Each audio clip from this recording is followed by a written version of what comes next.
کہ ایسا انسان جسے اپنی موت کے قریب آنے کا ایک احساس ہو جائے تو اسے چاہیے کہ وہ اپنے مال کے بارے میں وصیت کر جائے۔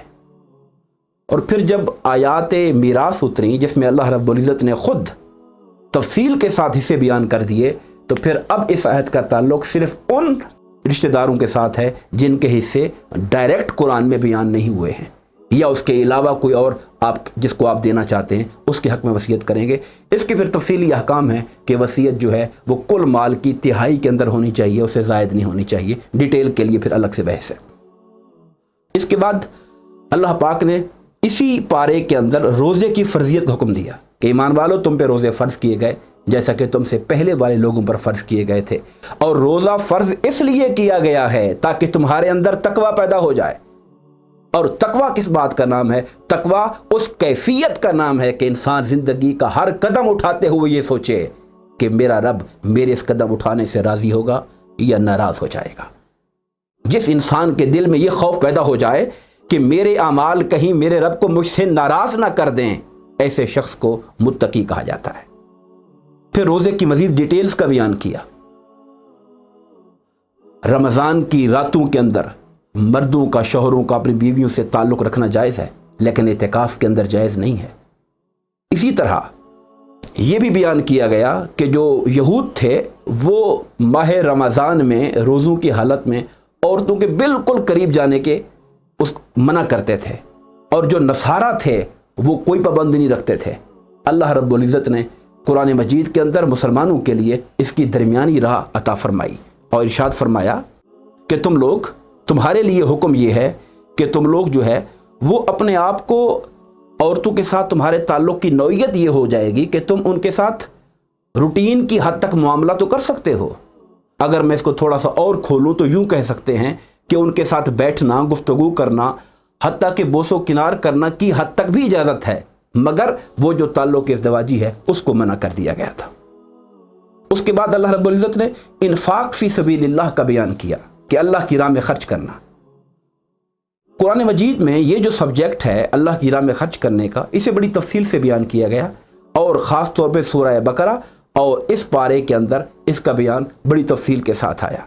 اللہ رب العزت نے یہاں اس بارے میں بطور خاص جس چیز کا بیان ہوا وہ یہ کہ اہمیت اس بات کی نہیں ہے کہ آپ کیا خرچ کرتے ہیں، بلکہ اہمیت اس بات کی ہے کہ آپ جو کچھ خرچ کر رہے ہیں اس کو کہاں خرچ کرنا ہے، کس کو دینا ہے، کس نیت سے دینا ہے، آپ کے اخلاص کی اہمیت ہے۔ اللہ پاک نے فرمایا کہ ما انفقتم من خیر فللوالدین، جو کچھ تم خرچ کرتے ہو اس کے سب سے پہلے حقدار تمہارے والدین ہوتے ہیں، پھر تمہارے رشتہ دار ہیں، پھر تمہارے پڑوس کے یتامى اور مساکین ہوتے ہیں۔ اس کے بعد اللہ پاک نے مرتد کا بیان کیا کہ وہ شخص جو اپنے دین سے پھر جاتا ہے اس کی زندگی کے سارے اعمال خدا کی بارگاہ میں ضائع کر دیے جاتے ہیں اور اسے کوئی اجر نہیں ملتا۔ اگلی آیاتوں میں شراب کا ذکر آیا۔ آپ جانتے ہیں کہ شراب کی حرمت اسلام میں گریجولی ہوئی، تدریجاً ہوئی۔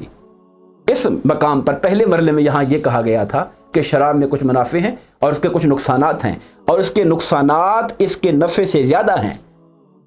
یہ پہلا سٹیپ تھا۔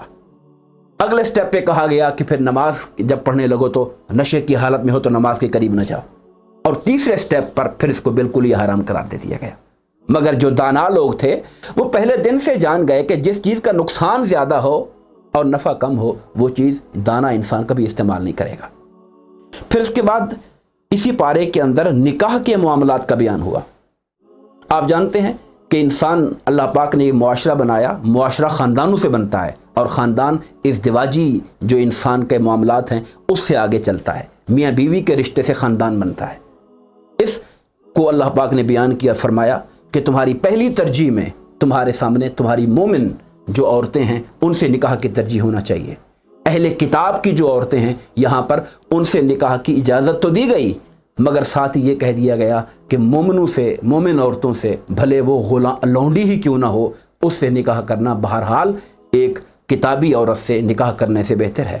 اس سے ایک اشارہ ملا کہ ایک مسلمان کی ترجیح میں نکاح کی پریفرنس کے اندر سب سے پہلی چیز اس کا دین ہونا چاہیے، اخلاق ہونا چاہیے، اس کی نیک جو سیرتی ہونی چاہیے، اور پھر اگلے مرحلے پر پھر صورت ہے، پھر دیگر خاندان ہے اور دیگر معاملات آتے ہیں۔ پھر یہاں پر ایک حکم یہ بھی دیا گیا ازدواجی خاندانی زندگی کے اندر کہ عورتوں کے مخصوص ایام ہوتے ہیں، ان ایام کے اندر جو ہے وہ خواتین کے ساتھ مقاربت کرنا، ان کے قریب جانا اور ان کے ساتھ جو ازدواجی تعلق قائم کرنا ہے وہ جائز نہیں ہے۔ اسی عورتوں کے احکام اور طلاق اور نکاح کے معاملات کو آگے چلاتے ہوئے اللہ پاک نے بیان کیا، عربوں کے اندر ایک طریقہ تھا کہ بعض لوگ قسم کھا لیتے تھے کہ میں اپنی بیوی کے قریب نہیں جاؤں گا۔ اب نہ وہ اس کے حقوق ادا کرتا تھا، نہ وہ اس کو طلاق دیتا تھا کہ وہ آزاد ہو جا کر اپنی زندگی نئے سرے سے شروع کرے۔ تو یہاں اللہ پاک نے فرما دیا کہ جو شخص یہ قسم کھا لے کہ میں اپنی عورت کے قریب نہیں جاؤں گا اور 4 ماہ اگر گزر جائیں تو اس صورت میں از خود طلاق ہو جائے گی۔ یہ 4 ماہ قسم کھا کے علیحدہ رہنا، یہ اس کے لیے، عورت کے لیے علیحدگی کا رستہ کھول دے گا اور وہ اسے جدا ہو جائے گی۔ اس کو شرعاً ٹیکنیکلی ایلا کہا جاتا ہے۔ پھر اس کے بعد اللہ پاک نے طلاق کی مشروعیت کا بیان کیا۔ اسلام اس بات پہ زور دیتا ہے کہ خاندان جڑ کے رہے، میاں بیوی کے تعلقات، خاندان کے معاملات بڑے محبت اور پیار سے چلیں، اور یہ رشتہ قائم ہی اسی لیے کیا گیا تاکہ ان کے باہم محبت اور پیار پیدا ہو۔ لیکن انسان ہے، بعض اوقات مزاج نہیں ملتے، بعض اوقات کچھ اور پرابلم ہوتے ہیں، اور اس کی وجہ سے دلوں کے اندر بدگمانیاں پیدا ہو جاتی ہیں، اور بدگمانیاں بڑھتے بڑھتے نفرت کی اس حد تک چلی جاتی ہیں کہ جہاں انسان ایک دوسرے کو دیکھنے کا روادار نہیں ہوتا، ایک دوسرے کے ساتھ بیٹھنے کا روادار نہیں ہوتا۔ تو فرمایا اس صورت میں پھر اس خاندان کا یہ جو یونٹ تھا اس کا مقصد ختم ہو گیا، لہذا بہتر یہ ہے کہ بجائے نفرتوں کو بڑھانے کے اور آپس میں ایک دوسرے کے ساتھ جو تشدد کرنے کا معاملہ ہے، ظلم کرنے کا معاملہ ہے، دوریاں پیدا کرنے کا معاملہ ہے، اس سے بہتر یہ ہے کہ وہ عزت کے ساتھ اور ایک باہمی معاہدے کے ساتھ ایک دوسرے سے جدا ہو جائیں اور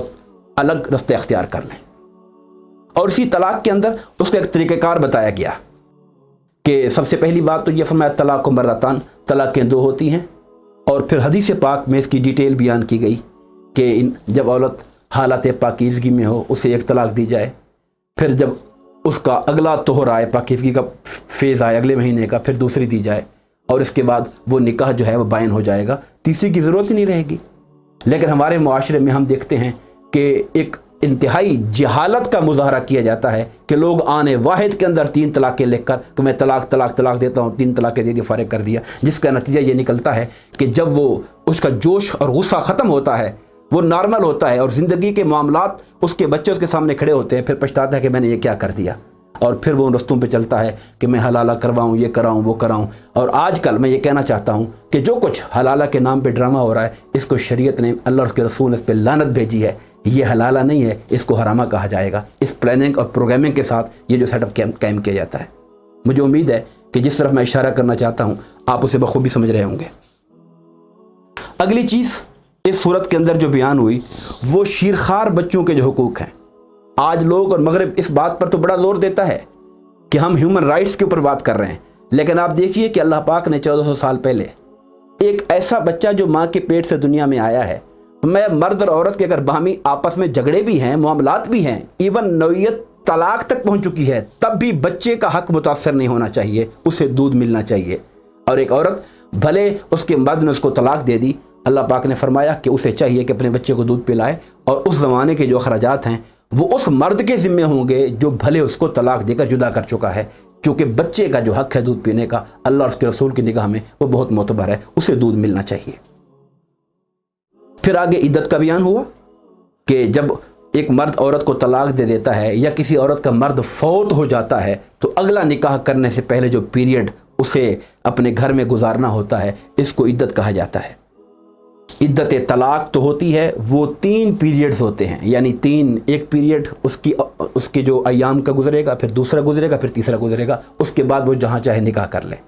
اور جس کا شوہر فوت ہو جائے اس کی عدت متعین ہے 4 ماہ اور 10 دن کی، اس کا بیان خود اللہ پاک نے قرآن میں کر دیا۔ اور یہاں ایک بات ایک اور بیان کر دی، فرمایا کہ جو عورت عدت کے پیریڈ میں ہو اسے پیغام نکاح دینا جائز نہیں ہے، یعنی اگر وہ اس ایام کے، اس کے سوگ کے ایام ہیں، اس پیریڈ کے درمیان سوائے اشارے کنائے سے بات کرنے کے براہ راست اس کو پیغام دینا شریعت کی نظر میں اس کی اجازت نہیں ہے۔ اور اس پارے کے آخر میں اللہ پاک نے پھر بنی اسرائیل کا ذکر کیا، اور خاص طور پہ ان کے اندر گزرنے والے ایک بادشاہ طالوت کا ذکر کیا، جنہیں حضرت داؤد نے دشمن سے لڑنے کے لیے خود خلیفہ مقرر کیا تھا اور اس کے ساتھ فوج دے کے روانہ کیا تھا۔ یہ ایک ایسا واقعہ تھا جو خود بنی اسرائیل کے عام لوگوں کی نظروں سے بھی اوجھل ہو چکا تھا، جب اللہ کے رسول نے یہ واقعہ بیان کیا تو یہ اس بات کی تائید ہو گئی کہ وہ اللہ کے رسول جنہوں نے کوئی کتابیں نہیں پڑھی، جو امی ہیں، وہ ان کی تاریخ کے اس واقعے کو بھی جانتے ہیں جس کا علم ان کے عام لوگوں کو بھی نہیں ہے۔ یہ اس بات کی دلیل تھی کہ آپ اللہ کے رسول ہیں اور اللہ رب العزت آپ کو ان معاملات کی آگاہی دیتا ہے اور آپ لوگوں کے سامنے بیان کرتے ہیں۔ یہ وہ مضامین تھے جو دوسرے پارے کے اندر بیان ہوئے۔ اللہ پاک ہمیں قرآن پاک کو سمجھنے، پڑھنے، سمجھنے اور عمل کرنے کی توفیق عطا فرمائے۔ آمین۔ وما علینا الا البلاغ المبین۔